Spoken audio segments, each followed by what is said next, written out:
Good evening, it's Friday night, 7 o'clock, and we're here talking football on the Friday night football pitch with me, Cammy McDonald, and my co-hosts Dennis Newell and Bob Smith.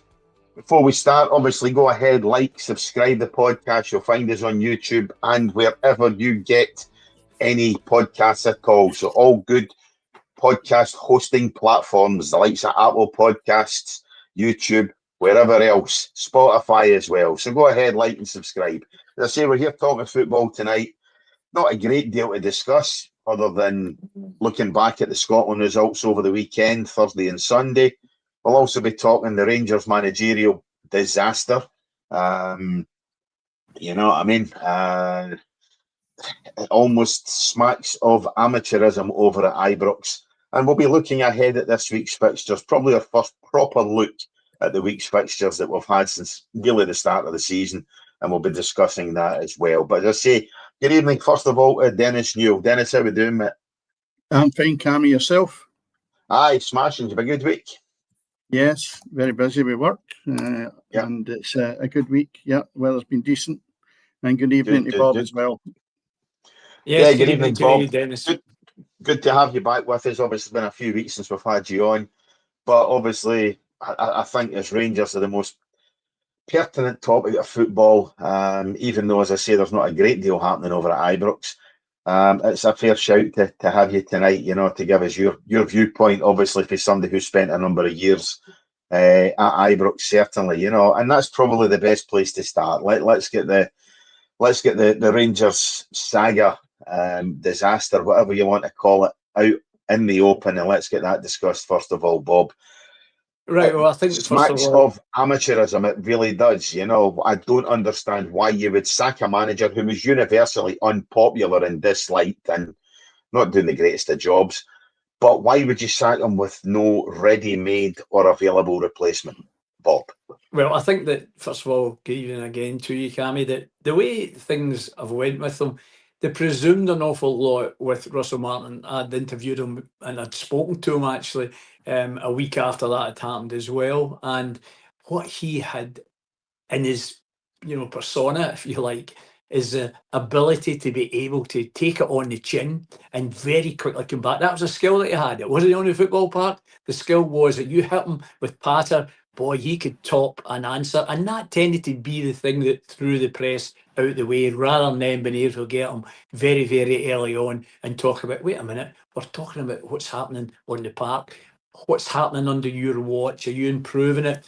Are there any forecasts that can be made in the next 2 or 3 weeks that can at least give the fans some bit of hope? But, the biggest thing of the lot, the most nuisance factor, I'm sure, and credit to the three of us, we haven't mentioned his name until just now, was Steven Gerrard, because it was all over bar, everything else with him supposedly coming to the club. And the situation behind the scenes, it was patently obvious, and I know Dennis will come into this and talk on it as well, that when you buy something like 11 players, I think 9 were bought, there's 2 or 3 that were obviously on loans, etc., etc. These players, if any new manager comes in, whether it's Gerrard or not, but Gerrard knew exactly why he was coming back. He knew what the expectations of the fans were. But he also had a heads up on the performances of these players. And he knew right away he was under the cosh. He would have to produce a result within maybe 2 games. But these players that are there, they're going to be there for the next 2.5 to 3 years. And you can be sure behind the scenes, other folk are speaking to them to sort of say, well, a bit of caution here. Yeah, great to have you back. But bottom line is the bottom line. And from the perspective of you immediately turning things around, it just wouldn't happen. Look at the younger players that were part of the so-called team that have to go in there and try and perform, try and lead. They're trying to get their own game together, never mind trying to lead segments of the team. So from the point of view, the playing side of things was never thought out the way it should have, because you want players to go in there, players to lead, players to impress, and these boys couldn't do it.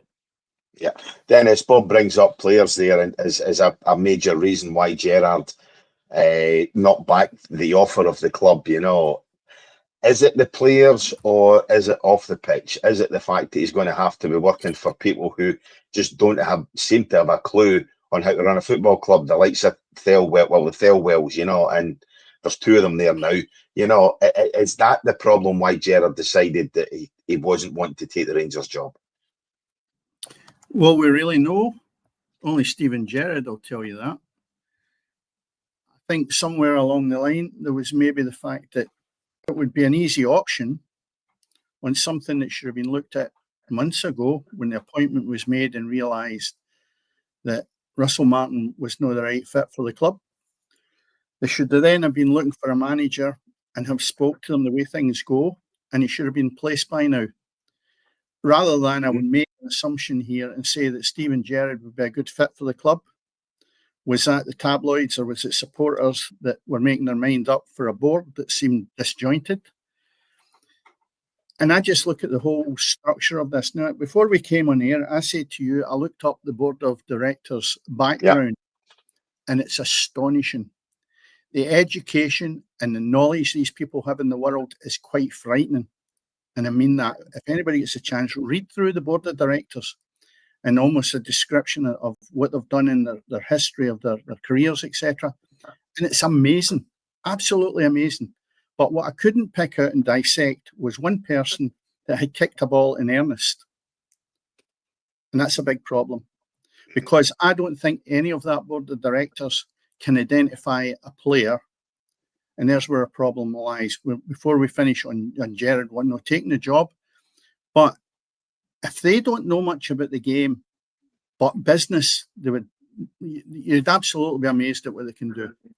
But from a football point of view, I don't think they've got any knowledge. Now, I know they've been at Leeds, they've been successful, but how much part did they really play in that? Did that fall into their hands because the right people were in place there? I forward to this thing, and I watch because obviously people with my company here, there's directors, and I always found sometimes in the past, they drove about with a car, and on the front of the windscreen it said, "Make me look good." That was for the people below them. And that is true in some of the top boys that I have actually worked with over the years, present company excluded in that. But the fact that the matter is that they have not been able to get that right in a lot of ways.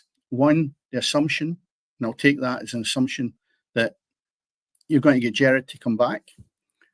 Gerrard, I don't think, is a dafty, but he's probably looked at that squad, and we said this anyway, that he's thought, how do I come in there and rectify these guys when it's not a matter of a manager? It's a matter of the players that were signed and allowed to be signed. And Russell Martin obviously proved that he had no knowledge of decent players. And I'll go back to the £8 million they spent for the ex-Everton player. And the board of directors, and we covered this in depth last week or the week before, that basically you've got to sit down and look at that. And if any of that board of directors, with all their knowledge and experience and intelligence, could sit there and say, a guy that's scored 6 goals since 2021 is worth £8 million, there's something drastically wrong. Or is £8 million just like sweetie money to them because they're so far up the tree in finance that it means it's a drop in the ocean? I'm sorry, it's a massive amount of money, no matter what level you're at. So they've had a flop in that one. The manager was a flop because I said for day one it wasn't a good fit, and it proved the point.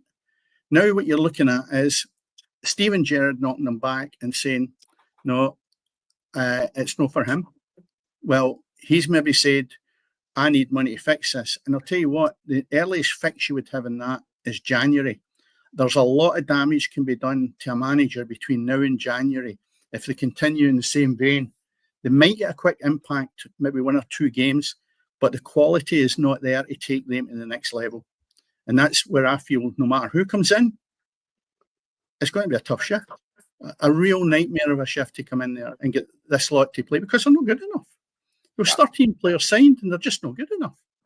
You're looking at Raskin, who was an average player in a poor team. Now he's a good player in a dreadful team. And the reason being, they've nobody else. They've hauled him out of what would probably have been an area where he wasn't playing every week. He was no bad. But now he seems to be the best of a bad lot. So it's a smoke screen for every corner you turn at Ibrox at this moment in time. The new manager, I would give him the benefit of the doubt. The problem I've got with that is you've got Stephen Robinson, who's only 2 or 3 miles away from Ibrox, who's more knowledge of the Scotland game, which is a key key point that Rangers supporters want is to compete against Celtic and beat them. Europe doesn't come into this at this moment in time. Now, how is Kevin Muscat, who's probably going to be in China at the end of November, end of the month anyway, or it might even be the end of November, is going to be in a position he's staying in China with his team until they see how the league goes? That's a delay, which is not acceptable. And you then say to yourself, what is he going to bring? Is it a Postecoglou where he brings over maybe a couple of Japanese boys? Are they thinking that's what this is going to do to them? In the window, they'll get maybe a couple of Australian boys, a couple of Japanese or Chinese or whatever. No, that worked for Celtic at that time. That won't happen again, I don't think. And there's a difficulty. There'll be a comparison made with what he brings to the game. And as I say, there can be a lot of damage done before he even gets here if he doesn't get here soon. And then he's really got to hit the ground running. And he's coming from the other side of the world. As I say, we have Stephen Robinson, who's over at St Mirren, who has brought a lot of foreign players in from different continents at really rock bottom prices, and he's made a good job of it. Why do you not give somebody like that the job, say, at the end of the season, and then start to be looking seriously at it, of who you want to bring in? At least try somebody. Yeah, but why would Robinson want to leave St Mirren, where he's pretty much adored by most of the fans? He's in a secure position to go to somewhere like Ibrox for a caretaker manager job. You know, that's the problem. I think if you're going to bring Robinson in, you're giving him a 3-year contract. Okay. You know, at the end of the day, give him a 3-year contract, but you look in your own mind and say, what's a 3-year contract in comparison with what the centre spent in a centre forward? Mm-hmm. You look at that, it's not going to cost them an absolute fortune, but it could be in a lot of people's eyes no good enough because it's no flash enough and it's not what you want. Well, I'll tell you what, I think he'd be more fit for purpose than anybody that they've done in the last few years. Clement, Beale, and obviously Martin. I think he would have done a better job in them and stabilised it and not bring in as many bad players as have been brought in. Yeah. You imagine giving the boy Robinson £8 million. Many players could he get for that will compete against the Celtic, a poor Celtic team at this moment in time? Yeah, 100%. But the problem seems to be the problem seems to be in part of Gerrard's decision, Bob, not to take the Rangers job was the fact that he wouldn't be in charge of signing players. You know, so if that's falling to either of the Thelwells to be bringing players in, it's and he looks at what he's done to a squad last season who probably looks better than what this season's squad does, you know, why would anyone want to take that job? And remember, it's results that count. So let's say he did take that job on. Within 4 games, if there's only one game, then is right in there, thrown into the muck, if you like, is just another failure and we need to move on, we need to get rid of him. The different things that are there. But what Dennis said there, you know, and I've been right at the forefront of talking about Stevie Robertson. I'll be interviewing him tomorrow, and is a guy who has got great character. Is a very great fitness fanatic himself. I mean, he walks the walk. He's 51 years of age. He's out there training with the players, telling them what to do, shouting at the players, but also he can be a sweet mother to them as well when it counts. And he's so popular. The way that he comes in, safeguards players that are maybe just signed or from different countries, etc., etc. And he knows exactly how to coach and how to ensure that he's got a defence that knows how to attack as well and being able to play right through the midfield or play just with one up front. So he's got all the variations there in his coaching role. But as I say, it seems it's obviously going to be too late now, but just along the road a wee bit, it's worth what Dennis says as well, that could maybe happen because they need somebody that's got the veins, the blood of Rangers, that understanding the Rangers. And as I say, I don't think you can be too far away from China, Japan, whatever it is, and expect Muscat to bring all that here to Ibrox. Albeit he was a player, we know that, but you know, that's 20 odd years ago. And from the point of view of the fans, will they warmly take to him? It's going to be so difficult. And if you think the press have been hard on Russell Martin, all the stories, all the what ifs, etc., just wait till they get themselves going on this one. They're rubbing their hands, I can assure you. Yeah, I mean, you mentioned it twice here. Sorry, on you go, Dennis.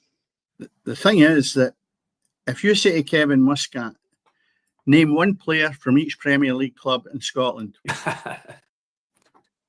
How do you know how they play? You've got to know the ins and outs of your That's right. opposition. He's coming over here with a clean sheet of paper. Hasn't got a Scooby about the Scottish game, other than maybe watching it occasionally. You'll see he's got enough to do with his Chinese team that you can't dissect how a Rangers team have been playing. One, how long has he been thinking about getting the job? You don't do that overnight. You've got a whole squad. You've got all the youngsters and under 90. You've got a whole outfit, a whole new organisation. That is okay for these big guys that come in through the board of directors. They can hit the ground running with all their stats, all their figures, or their understanding of business. You can't do that as a football manager if you are not in that particular zone. He's not in that zone. He's in Asia. So there's a massive hurdle he's got to climb by coming here. Now, he knows how big Rangers is. He's never ever going to turn down the Rangers job, as a lot of people wouldn't, I should say, because they're massive. Rangers are massive throughout the world, right? Stephen Gerrard knows the background here. He knows what he's up against, and he's knocked it back. What does that tell you? It tells you that. Now, one of the other people that was in for it, or not, well, I don't know what the outcome was Graham Potter. They spoke to Graham Potter. So you know how many people have they spoke to at high level, and they're ending up with Kevin Muscat. Muscat was also a runner-up in relation to Clement. He was interviewed at that period, and Clement got it. So what does that also tell you about the board? They're going back to somebody that was rejected for Clement. So I think there's a lot of negatives, but I'm trying to be positive here to say, I'll tell you what, he was a hardy guy on the park. He was a half June too. I'm just hoping he can maybe come over here with a sort of a firm attitude and grab a few of them by the shoulders. I'll not say throat because you can't get away with it, but grab them solidly and shake some life into them. And he might hit the ground running. I hope so. But it's not a great appointment for me. It really is not setting me on fire. Let me tell you this then. Also, you know that it's Stephen Smith that's in charge of the team. Yes. Now, we talked obviously about Barry Ferguson, and his reason apparently is that he said that he's never going to be an interim stand-in, but you get Neil McCann. But the big thing is that during the week when Rangers play their European game, Smith has to stand to the side. Who comes in then is Neil McCann. Why is that? Simply because Smith has not got his UEFA coaching badge. So throw that into the equation, and it's like a teacher teaching the kids, but I can't teach you arithmetic, but I passed an English exam. Do you know what I mean? So what I'm saying is, could you write that story where you think we're used to professionalism and governmentship, all these kind of things, and all the cautiousness that's tried to bring in, and there is some right on the face, and a guy that's never done it before. I saw him on TV tonight, and you know, your auntie wouldn't be too scared talking to him, I'll tell you that. Well, I mean, and that's, when you look at that as well, when you look at that, what has the board of directors done to address any of this? How far deep into the points you've just mentioned there, Bob, about the hurdle that will be created by making sure you've got somebody in the dugout that's got the qualification? Now, Neil McCann is not up to that job in my eyes. It's a European game. It's just a joke. But the bottom line is, he's maybe the only one that's going to be there. That's right. What have they done beforehand in the points you've just picked up there to look into that and say, is everything okay for next week's game? No. And I go back to it again. They do not seem to understand how football is run. But as I said to you before we came in here, they've got enough behind them that would get us to the moon. But they haven't got enough to go across the other side of Glasgow and beat Celtic. And that sums them up. Start and finish, yes, without a shadow of a doubt. And it'll be interesting to see what sort of leeway over the next 2 or 3 weeks, or will the fans be patient? Will they be good enough? Will they be rigid enough? I think the word is, to await the arrival of Muscat, you know. So a month is quite a long time, given, in fact, I think the Celtic game's kicking around just a bit that as well. You might have got the Celtic result. So can you imagine getting into that semi-final with a limp behind the scenes team? Never mind what happens on the park. So many ifs and buts, Dennis. And it's just a hard time. How long and how much breathing space do you give Rangers when they've got other fixtures coming up? Right, so we've got Dundee United tomorrow. They've then got Brann, team from Bergen, I think, in Norway. That's right, yeah. And they're away. They've then got Kilmarnock, who Stuart Kettlewell has really got them doing well. Whether they can go to Ibrox or put their artificial surface would be questionable. Then Hibs, firing hot and cold. Yeah. And that's the month of October. So there's 2-4. Now, who's going to be in charge of them? Who's going to be in charge of the 4 games? So there's a question, right? Who wants to be in charge, maybe, yeah. Yeah, but then you look at the 2nd of November. Yeah, but you look at the 2nd of November, you've got the League Cup semi-final on the 2nd of November. What a massive christening that would be for Muscat to come into. Because I'm not sure if is it the end of October or the end of November he'll be available.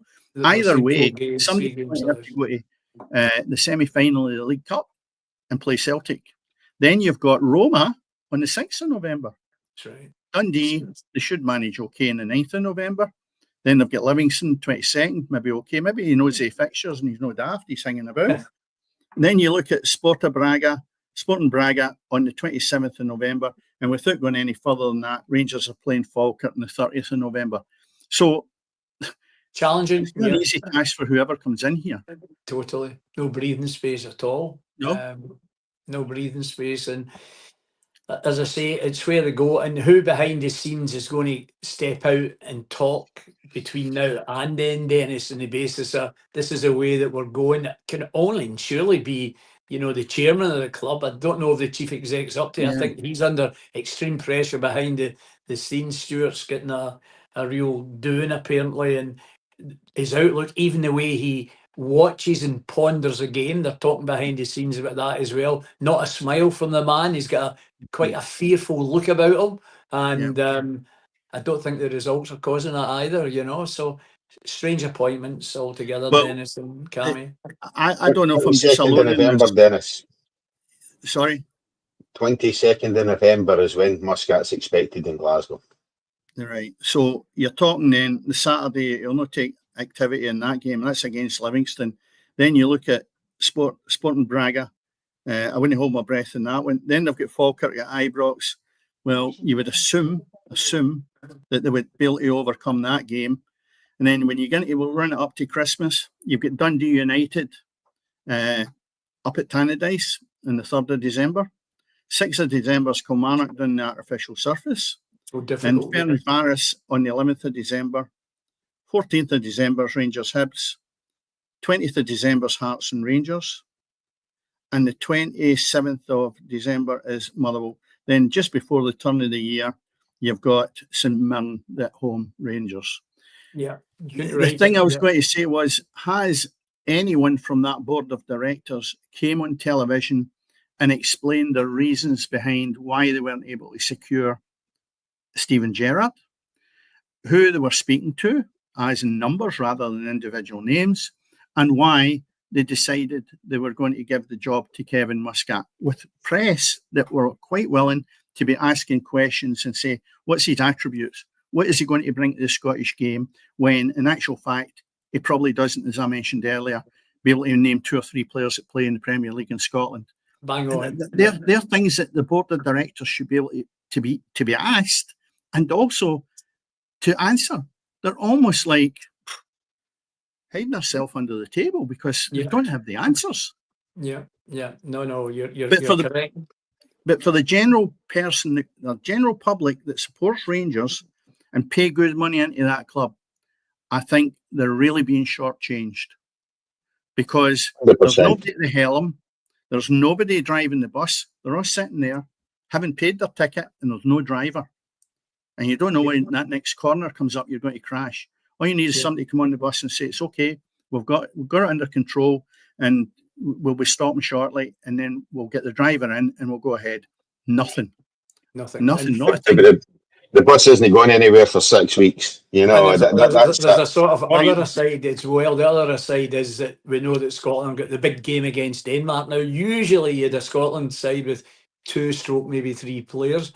You'll be lucky to get one in it. But what I'm saying is, can you imagine then a poor start by the new manager with Rangers, and at the same time Scotland falling, on its feet against Denmark, and what a start that the fans and he is going to be getting. So it can be a bleak November after defeat against Celtic as well, I should say, of the Rangers supporters, and there needs to be somebody, a front runner, just as you were saying, Dennis, that's going to be big and brave and honest enough to say, you're correct, but this is what we're going to do. I think they need to have somebody that can come in and pave the way, give them something that they can at least, look at and compare and say, have we achieved it, have we not, and why not? They keep regularly having these every 5 months or so, on for tours. Directors or chairman coming into the Rangers Museum, and they're in there on the stage, and they're there to answer questions from the fans that are sitting down, but they're also told before it starts, this is the areas you cannot talk about. Then that'll please you to hear that, Dennis. In other words, they're getting manipulated. We'll tell you only what we want to tell you, but don't ask us anything that's not an easy answer, kind of thing. Yeah, but if you look at it, Cammy, just before you finish on that, you're saying that Muscat is not going to be joining the club to the 22nd of November. 22nd of November, yep. Right, okay. Now, the game before when the Chinese league season, he's unlikely to be allowed to leave the defending Chinese champions before the end of the campaign on November the 22nd. So if the Chinese league campaign ends then... Right. Here's another issue with this. Rangers on the 9th of November play Dundee up at Dens Park. That's a Sunday. There is then the break until the 22nd of November because we have Scotland playing against Greece on the 15th and we have Scotland playing against Denmark on the 18th of November. Now, the window that you would want your manager in would be as soon after Sunday the 9th, so he's got from the 9th to the 22nd. What's going to happen with the players between the 9th and the 22nd when it's a perfect time to roll out your manager if he's delayed in any way, which he is, for him to try and get some formulas, some training tactics and working on their fitness between the 9th and the 22nd. A perfect opportunity to do that with the window being there, right? And it will give them a real idea of what's to be done before they come up against Livingston on the 22nd of November. Instead of that, he's coming in then. So, I just can't get it. The Chinese campaign ends on the 22nd of November. So if they're still involved right up to the last day is the 22nd of November, you're not getting for China and acclimatising yourself with the situation in Scotland, etc. You know what I mean? So you're probably talking about the week after that before he's the Rangers manager officially. So Neil McCann up until then. Yeah, but you might also find, gents, that I think they've just got a slight lead just now. Should that lead extend, they might let him do a deal to get away early, but it's still going to cost the Rangers the money to do that. And it might suit him as well, getting away early, because A, they've won the league, and secondly, it gives them a chance to be there earlier, particularly during that week where Scotland are playing the double header. So I could expect to see a bit of movement, you know, during that Scotland week, and that might well be the thing. But given that they need to maybe win their games over in China, he wins the league and then disappears before the trophy presentation. That's right. Don't see that one. You know, we know what managers are like with egos and things like that. He'll want to hang about and get the trophy and the medal and everything else. But moving away for Rangers, we've spent half an hour. They're depressing, not just for ourselves, but obviously any listeners as well. Let's make it even more depressing and look at Scotland's, not so much their results, but certainly their performances last week. And the 3-1 victory against Greece. We discussed that last Friday, Dennis, but I don't think the performance of Belarus, on the Sunday was any better, but they got the result. Results went for them, I think, as well, with the Danes beating Greece. Yeah. So Scotland at least guaranteed a playoff for that World Cup spot. And as Bob, as you've mentioned already, or as Bob has mentioned already, Dennis, there, Scotland in with a chance with games against Denmark and Greece to come of actually topping the table, depending on how results go, you know. So not the greatest performance, but listen, at this stage, if it's talking about qualifying for a World Cup, you're only looking at results. without a doubt, brilliant. 6 points, can't ask for any more. The performances I would take at this moment in time, my worry is, if they continue in the same vein as they're doing, they'll get wiped out with Greece and Denmark. Greece are not a bad team. On that particular night, Greece just didn't turn up. I don't think they're that bad. I know they've had a couple of doings along the way, but at the same time, I think Greece is decent, right? And that's my worry. Then you come up against Denmark, who will probably have won the whole thing by then. And I say, well, that could be two banana skins, unless we start to get it right. And I put it down to the manager in a lot of ways. And I keep saying to myself, I know Adams scored a goal, but he's up against guys that are amateur in Belarus almost. They're no decent. I mean, when he scored the goal, he turned the guy as if he wasn't there. I mean, a decent centre half is taking that as soon as he gets his first touch in. And he does slot it away, but let's not kid ourselves. He's meant to be at the top flight. And I keep thinking, if you keep putting Adams in there as a starter, we ain't going to be making much progress. And I know he took Hanley out, but it was only probably to give him a rest. He still thinks that the sun shines out of wherever you would think it is. I just got a problem with that. McKenna is no much better, but they actually presented us with nothing, yet they had opportunities to score. And that's the worrying part about it. Henry, the jury's still out with me of him and whether he is a Scottish international quality or not, because I've not seen enough of the boy. But I would like to have seen Suter in with Henry just to see what the mix would have been. Instead of that, he fires in the one that's almost a clone of Henry McKenna. And I think, no. So other areas, I thought Robertson in the 2 games is the worst I have seen him in a Scotland jersey. The worst. I just don't know what's wrong with the guy. His Liverpool career seems to be in tatters now. And I'll tell you what, magnificent. The other one as well is Tierney. Since he's come back to Celtic, is a shadow of the player that he was. And I just think we had 2 magnificent fullbacks, or even one of them playing in, or the other side even, just a shadow of it. Then I look further along the line and I go, Ralston, honest, wholehearted guy. But he's not at that level. He's not at Celtic level either. And it's a shame because people that are honest and hard-working like him do deserve to get a bit more out of the game.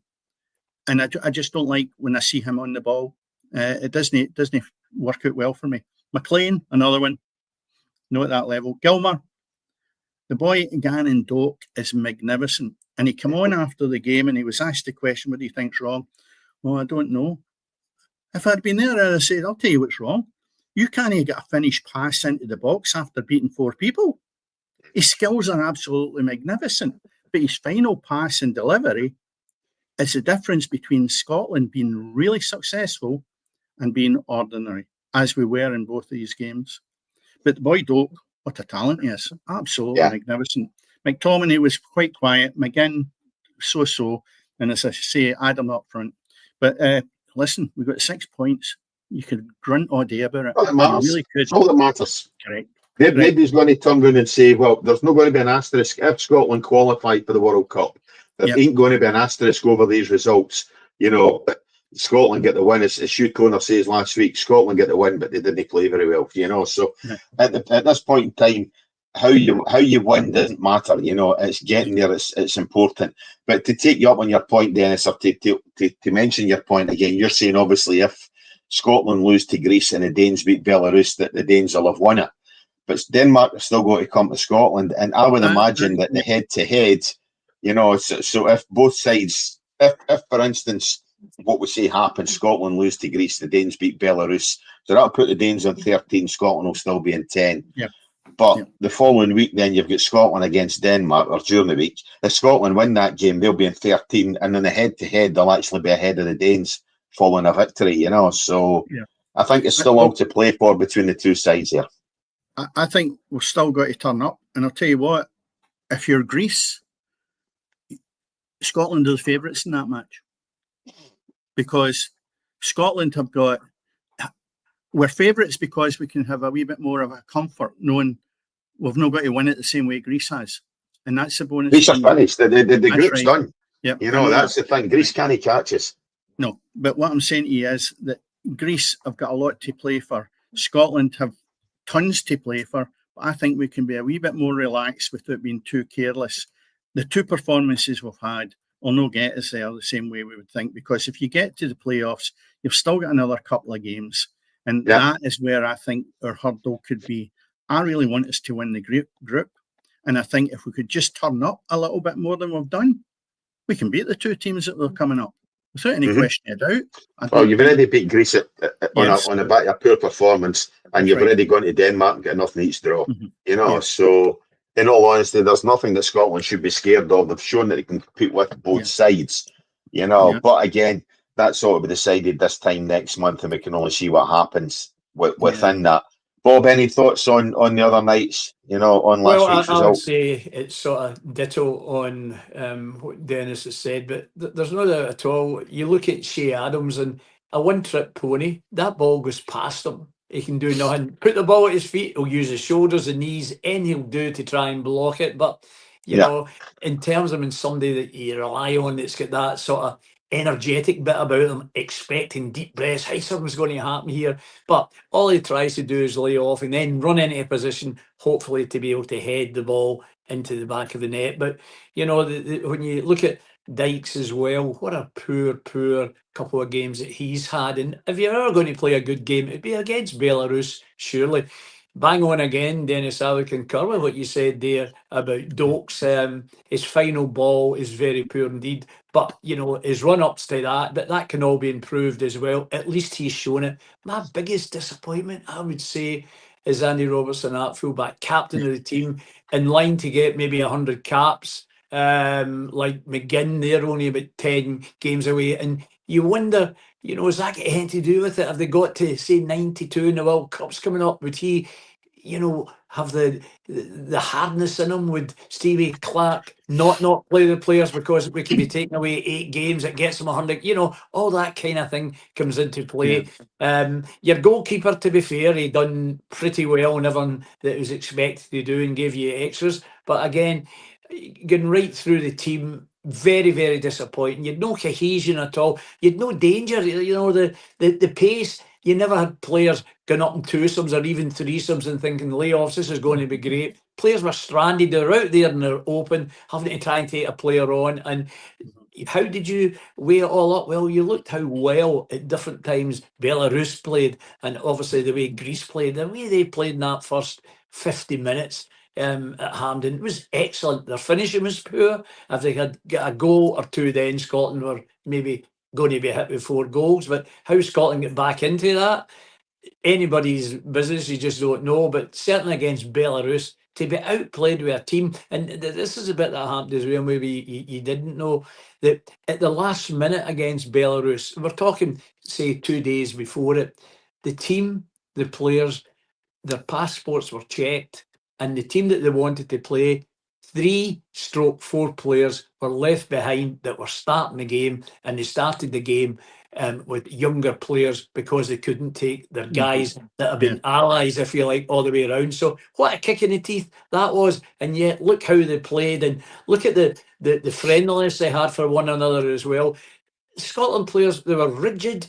When they get equalisers or scored a goal, you saw them going up and cuddling one another. But apart from that, there was no smiles. There was no trying to help one another out. It was all one manship kind of thing. And I'll do what I've got to do. And just so disappointing. And I must say that my feelings and my hopes for the next couple of games are not good at all. And I think the biggest misnomer, if you like, when you heard Stevie Clark coming away and saying, "And all my time as a Scotland manager, that's over all these years, this has been the worst team that I've seen." Yeah? When you look at some of the games earlier, what was it, 5 odds against Germany, or was it Holland, or who was it beat them? Was it Poland, or whatever it was? These games, and they were saying, at least they showed a bit of cohesion in these games, the last 2, but certainly they were left stranded in these previous ones, and to come away and use that as that's my giveaway, and the press ran with it, and that was it. You maybe read it, I'm sure. Yeah. Anyway, moving away from Scotland, and as I say, I think we can start looking ahead to this weekend's fixtures. It's always good to get some club football back. Sure. Tonight we've got up at East End Park, kicking off in 2 or 3 minutes. Got the Fife Derby on a Friday night. They're firming against Raith Rovers, Dennis. and down south Middlesbrough, Ben Doak's former team, up against Ipswich Town. Now, Kieran McKenna would have been an interesting name to fling into the hat for the Rangers job, the guy at Ipswich, but would that again been another Russell Martin situation, but that's the two games that's on just now, or that kick off tonight, Dennis. We move into tomorrow. I'm not sure if you want to run through them, but let's take a look at the English Premier League. Nottingham Forest under Ange Postecoglou, or Ange can he buy a result? Nottingham Forest take on Chelsea tomorrow, and then the 3 o'clock kickoffs tomorrow. We'll get Brighton and Hove Albion against Newcastle, Burnley against Leeds, battle of the 2 promoted sides. That should be a good one. Crystal Palace against Bournemouth, Manchester City against Everton, who I would imagine Everton will be without Jack Grealish, as he's on loan from Man City, and Sunderland against Wolves. And the 5:30 game tomorrow night, Dennis and Bob, is Fulham against Arsenal. So some really good games there. But let's start at the City ground, where it's Nottingham Forest against Chelsea. Ange Postecoglou's set umpteen records at Nottingham Forest. I think they've gone now 7 or 8 games without a victory, and that's certainly the most that Forest have gone in their time. Big Ange is having a nightmare, Dennis, as you know.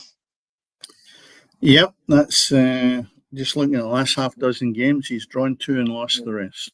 So you say to yourself, when is he going to turn the corner? This is a great opportunity for him to prove that it wasn't him, it was Tottenham were the stumbling block. Yeah.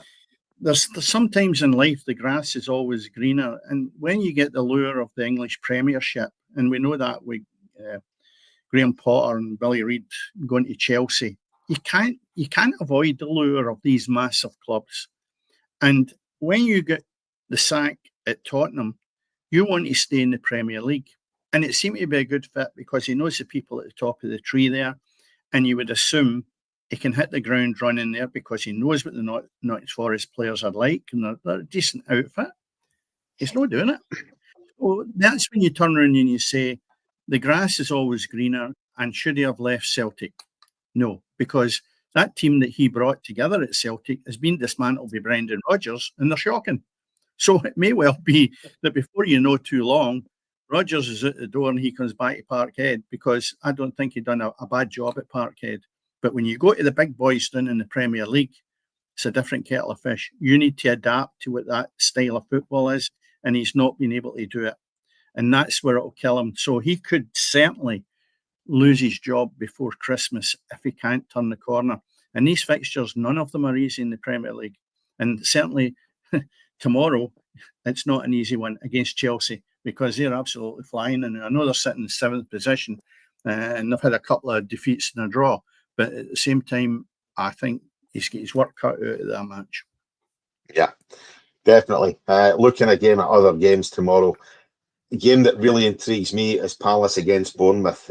Palace have been absolutely outstanding this season. Great, yeah. Lost their first game of the season against Everton a couple of weeks ago. Bournemouth, as I say, Ben Doak, both of you have waxed lyrical about him. He's doing a cracking job at Bournemouth.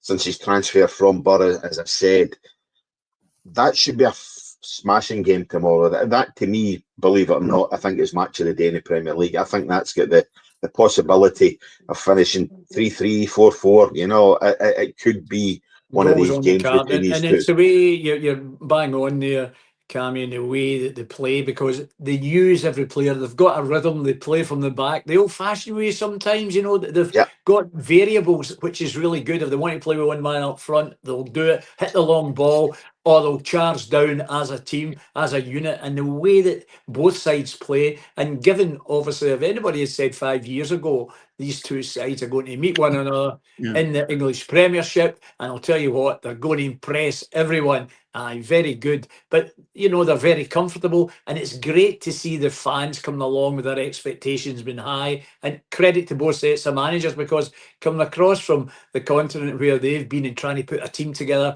etc., ain't the easiest thing. Plus, not just that, the competition that they know that's there, boy, they've went in head-to-head and been able to take them on, all comers kind of thing. Yeah. Dennis, you talk about things that... Sorry, things about Rangers, in the League of Nations at Rangers. You only need to look at likes of Bournemouth's forward line. You've got Antoine Semenyo outstanding player. Yeah. Hits the net every week. Evan Nielsen, Brazilian forward there, and obviously Justin Kluivert, you know, so they've got some smashing players at Bournemouth. Augment that with what you've got at Palace, with like some Mateta up front, you know, and as I say, that could be a smashing game tomorrow. Yeah, there's very little between the two teams. If you look at it, who would have thought, even at this early stage after 7 games, Bournemouth would be sitting in with fourth place. We having won 4, drawn 2, and only lost 1 out of 7 games in the Premier League. And then Crystal Palace, they've won 3, drawn 3, and only lost 1. And you say to yourself, wow, you never dream of that. And then you look at some of the big boys. Some of the big boys that have spent a massive amount of money are nowhere near them. No, that's a great tie. But the one below it, Cammy, I would say, will be interesting as well. Man City and Everton. Yesterday, actually, I drove past with one of my work colleagues the new Everton Stadium. We slowed down and had a look at it. He's an Everton supporter. And the stadium looks magnificent down there. It really does. Really, really outstanding. And it's maybe a trip we'll have in the near future to go and watch Everton in it. But I was going to say, that's a shout. We need to go to Everton for a game. Yes. We'll definitely. That's a cracking idea. So moving away from the English Premier League and into the Scottish fixtures, we'll look at the games tomorrow in the Scottish Premier League. All 3 o'clock the first 4 3 o'clock kickoffs. We'll get Hibs against Livingston, Motherwell against Falkirk, Rangers against Dundee United, St Mirren taking on a resurgent Aberdeen, and Kilmarnock taking on Hearts in the 5:45 kickoff. So Hearts could extend their lead at the top of the table over Celtic to 5 points with a victory tomorrow if they can get that. You look at the other side, I mean, Kilmarnock 7 points back of Celtic already. Rangers 9 points behind Celtic and 11 behind Hearts. They've certainly got their work cut out, but nothing there that really fills you with the intrigue at any of the games in the Premier League, other than maybe the Kilmarnock Hearts result. But that's basically for Hearts, really, if they can get 3 points down at Rugby Park. Well, I'm actually Derek McInnes. I'm going to say to you now that I think Kilmarnock will get something out of this game, if not beat Hearts, because it's the artificial surface again.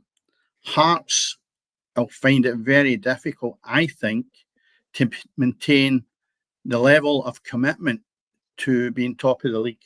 It's a very hard place to be, right? And there's more pressure on you there than it is sitting mid-table. So Kilmarnock will have a lot to prove as well. And when you look at it, they're sitting third, Kilmarnock with Stuart Kettlewell. And you've got the artificial surface. So I'm actually going to think that Kilmarnock will beat Hearts at 5:45 kickoff. I really do. Probably as usual, I'll be a mile out, but it's only my thoughts, you know. Yeah. And if I'm wrong, I can get a seat in the board of directors at Rangers. At Rangers, that's it, exactly. Bob, St Mirren at home to Aberdeen tomorrow, a game I'd imagine you'll be at tomorrow. I'm Aberdeen, as I say, they got a victory last time out, Aberdeen, albeit against Dundee, who Celtic play on Sunday, I would imagine. But St Mirren, they're kind of, we've talked earlier on about the job Stephen Robertson is doing there, but they've been a bit topsy-turvy so far this season, still sitting in the top 6. But I think that's virtually by credit of the fact that the top 6 is all over the place just now. Games played, in Scotland, you know. But that's a game, again, that could go either way. Well, the thing as well, that St Mirren's last game out, it was against Kilmarnock, and it was 2-0 for Killie. Stephen Robinson came out and he acknowledged what everyone has said, that his side were poor, but that break that they've had, and I know that they have been training very, very intensely this week, and he knows what he has to try and do. He reckoned that he didn't get enough from his midfield the last time, meaning it was the back 4, it was really just lobbing the ball up to the front 2 and nothing happening in the middle. So they've been focusing hard and making sure that they're getting these kind of, dare I say it, essential parts of play sorted out. And you look at Aberdeen, they beat Dundee. I think it was the last game to get that victory for them. It was the last kick of the ball, just about. But there's no doubt at all that, you know, is under the cosh up there, I can tell you. But up in Aberdeen, I was speaking to someone, and it's hard for Jimmy Fellaini because he's a good guy to talk to, good to interview. But even after a defeat, you just watch his face. It's not changed if it was a 3-0 victory.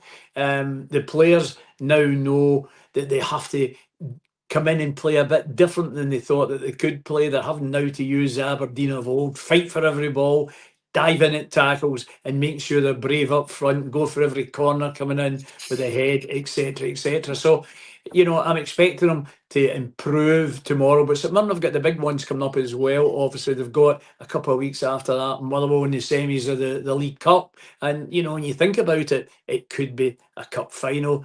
Think about it more, gents, against Rangers. No, I'm only saying that. But you just never know. They're only that away, a couple of weeks away from playing in the semis of the Cup. So there's no doubt at all that he feels that he's got a side. And, you know, he said, I can never guess the way my players play on the day, but what I'm assured of is the commitment that they give, even if they're playing poorly, they'll throw themselves into tackles. And that's why, you know, Stevie Roberts get that respect, that his players respect him. Yeah. Moving into the Championship. Sorry, on you go, Dennis.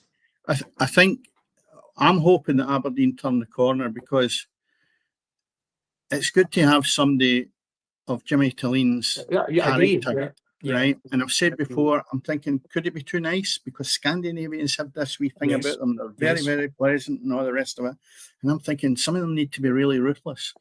And my only fear is that I think he had the opportunity to be seriously considered or even offered the Swedish national job. And I would hate for 1 minute, with the guy being a nice bloke, that he goes and loses the next 2 or 3 games and he gets bumped and you find that Graham Potter's got the Swedish job. Yeah. And there's every chance that could happen. But I'll tell you what, he must have been tossing a coin when he decided, no, he wants to be at Aberdeen. And good luck to him on that front, because he has been backed. I think, like last year, he had a magnificent run at the start and a dreadful run at the end. That's right. If he hadn't won the Scottish Cup, I think he may have been let go. And with the start he's had now, I think he could probably have been away maybe a couple of weeks ago. But they have kept with him. And I think there was more battling qualities with the last game they had. I had a look at them and I thought, that's a bit better. Right, let's continue in that vein. Now, I'm hoping they do pick up, because I want to see him continue in Scottish football rather than being out of job and have knocked back a Swedish job and he's standing there going, what have I done? Through being loyal. Through being loyal. So let's hope he can get a result in the next couple of games. Yeah. Moving into the Championship, it's a Brook against St Johnstone. Ayr United taking on Morton. Partick Thistle against Ross County. That's normally a Championship Premier League playoff game, but it's not tomorrow. That's right. And Queen's Park down at Lesser Hampden taking on Airdrie.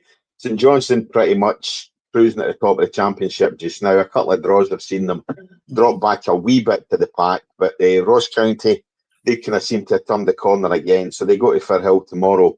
I would expect Ross County to get something from that. Ayr United against Morton. Ayr United have drawn a lot of games, as have Morton, you know, so let's put your money on that finishing all square tomorrow. And Queen's Park against Airdrie. Again, that's a game that could go either way. When we move into League One, nothing really here. Games on Tuesday as well, Cammy. Games on Tuesday night, on you go. Yep, Airdrie and Dunfermline and Partick Thistle are playing Ayr United again.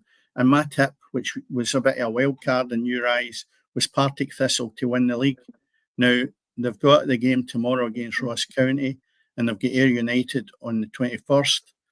If they could get 6 points out of that, it would certainly shorten the gap where St Johnstone are only got 1 game in that zone, because they're a game short. And as it stacks up now, St Johnstone will get 24 points, Partick Thistle have 18 with a game in hand. So it could be really tight then if St Johnstone were to go down Arbroath tomorrow. Partick Thistle could end up level in points come Tuesday night if they can win their 2 games. So it's very tight at the top of that league. Yeah, my tip is actually in a tight bit at the bottom of the league as well. You know what I mean? I tip Ross County, so I'm getting up the tipping, that's for sure.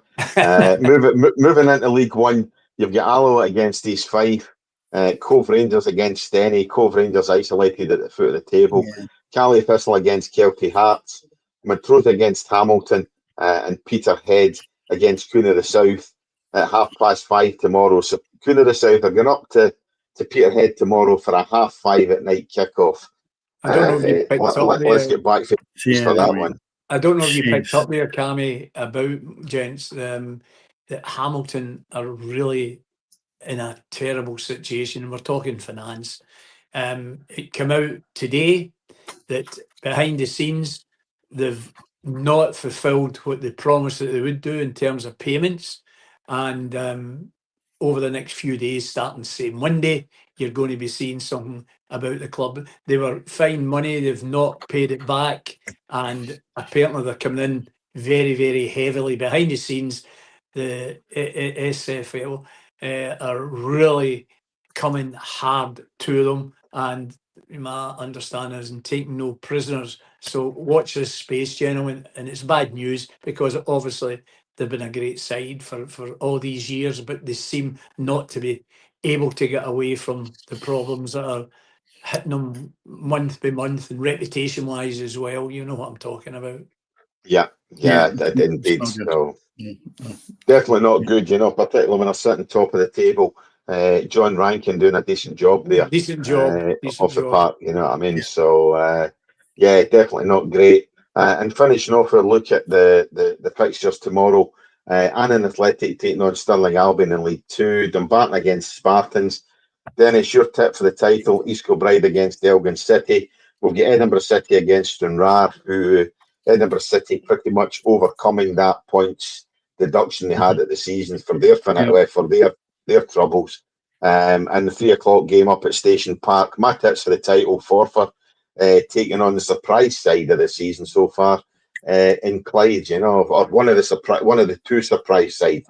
Obviously Spartan, who are leading that table, probably the other surprise side as well, So we look at that league. You've got Spartans atop on 18, 3 points behind them, East Kilbride. 2 points further back is Clyde, and 2 points further back are Stirling Albion, Forfar, and Annan Athletic, who have recovered obviously from the 6-0 drubbing handed out at the hands of Clyde a few weeks ago. At the bottom of the table, Edinburgh City, following that 15-point deduction, are now on parity. They're sitting 0 points, or nil plan, behind Stranraer on 5, So we did think Elgin City could make up that points deficit because they're a decent side there, Dennis. And so it's proved to be. They've 4 wins, 3 victories and 2 defeats.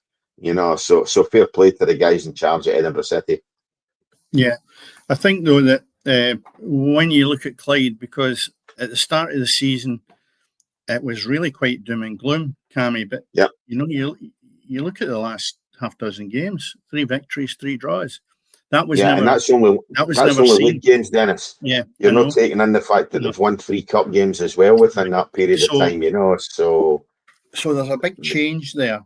And, I know you're a Clyde supporter and you've sort of gave up a little bit on them, but it surely must whet your appetite to start dipping your toe in the water and going back to see them, Cammy, because there have been good performances that Clyde have had. And I know you're not going to go up to Forfar, but at the same time, you do look at it and you say to yourself, hey, wait a minute, they're not too bad at this moment in time. I did debate actually going up to Forfar tomorrow, believe it or not, because I seem to be persona non grata at Hamilton these days. I don't know what I've done to upset the club there, but pretty much my name's muck by the looks of things at Clyde. I don't know why, Bob. If you ask Ian Preston about that, you know what I mean? But as I say, pretty much my name seems to be certainly not getting anything at all from the football club, well, that's it, but as I say, fair play. My boys are going up for that game tomorrow, and I did debate going up with them, but it's too cold for me getting to football. You have battered them a few times. I've given an honest opinion, Dennis. I think I know that. That's called battering them. Right, well, that's that, but I mean, that's at the end of the day, it's an honest opinion, I agree with you. Which is what I've given. No, I know that, I know. But I mean, they've turned things round. They certainly seem to have turned a corner. And as I say, Darren Young I think in terms of that's 8 games, I think now Clyde unbeaten if you take in the fixtures from the Mickey Mouse Cup competition as well, the whatever the hell we're calling the Challenge Cup these days. And okay, a couple of them are against Premier League B teams and in the shape of Motherwell, Kilmarnock. But they certainly seem to have turned a corner. They fought back last time out against East Kilbride, as I say, 2-0 down with 10, 12 minutes to go. Fought back, got two each draw out of that game. So they go to the final whistle. Certainly play to the end. As I said, I would expect Clyde to at least now be getting a playoff spot. So let's see if that wee bit positivity talking about the club actually cleans my name up a wee bit. Well, the thing as well, Cammy, is if you can get a result against Forfar tomorrow, you're then looking at the following Saturday, which is the second round of the Scottish Cup, and you're at home to Annan. Now, Annan's doing decent now. They're good. Yeah, they're doing okay. They've won their last 2 games, won 4 before, lost 4 before that.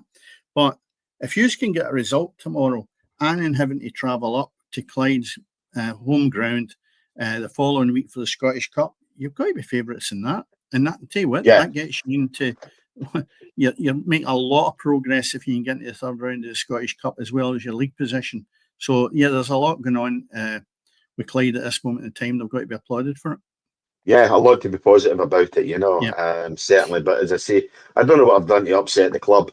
But as I say, my name does seem to be a persona non grata at Clyde FC just now. So we can only see what happens in the future with that one. But anyway, that brings us to the end of the show tonight. Thank you very, very much, as I say, to you guys. If anybody's listening, anybody catching this in the podcast later on in the week, go ahead, please like, subscribe. It's all one listening, but as I say, like and subscribe to the show. It does help us out a great deal and helps out that algorithm on YouTube. Thanks as always to my 2 co-hosts, to Bob Smith. Thanks, Bob, for popping in again tonight. It's always good value. And Dennis, as always, thanks very much for popping in, mate. And we shall catch up with you next week. Yes. Good night to everybody. Good night, Bob. Good night, Tammy. Good night to you, Dennis, and everyone as well. Yep.